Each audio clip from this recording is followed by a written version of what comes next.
జూబ్లీహిల్స్ నియోజకవర్గంలోని యూసఫ్గూడ డివిజన్ వెంగళరావు నగర్ ఇంగ్రిషాట్ కాలనీలో కాంగ్రెస్ పార్టీ అభ్యర్థి నవీన్ యాదవ్ కు మద్దతుగా డోర్ టు డోర్ ఎన్నికల ప్రచారంలో మంత్రి Ponnam Prabhakar, ST corporation chairman Bellaiah Nayak, Sanjay Goud ఇతర ముఖ్య నేతలు పాల్గొన్నారు.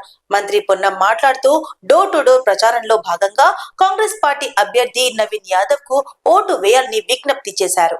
ప్రజాపాలన ప్రభుత్వంలో 200 యూనిట్ల ఉచిత విద్యుత్, ఆర్టీసీలో మహిళలకు ఉచిత బస్సు ప్రయాణం, సన్న బియ్యం, నూతన రేషన్ కార్డులు పంపిణీ, 0 వడ్డీ రుణాలు పథకాలు ప్రజలకు ఉన్నాయని వివరించారు. కాంగ్రెస్ పార్టీ చేసిన అభివృద్ధిని ప్రజల వద్దకు మరింత తీసుకెళ్లడానికి జూబ్లీహిల్స్ ఉప ఎన్నికలలో నవీన్ యాదవ్ ను గెలిపించాలని మంత్రి పొన్నం ప్రభాకర్ ప్రజలను కోరారు. చాంపియన్ మ్యానుఫ్యాక్చరింగ్ కంపెనీ సమీపంలో ఎస్టీఎఫ్డి టీం గాంజాయి విక్రయిస్తున్న మహమ్మద్ హకీం ను పట్టుకున్నారు.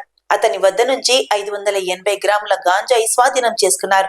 నిందితుడిని ఎక్సైజ్ అధికారులకు అప్పగించారు.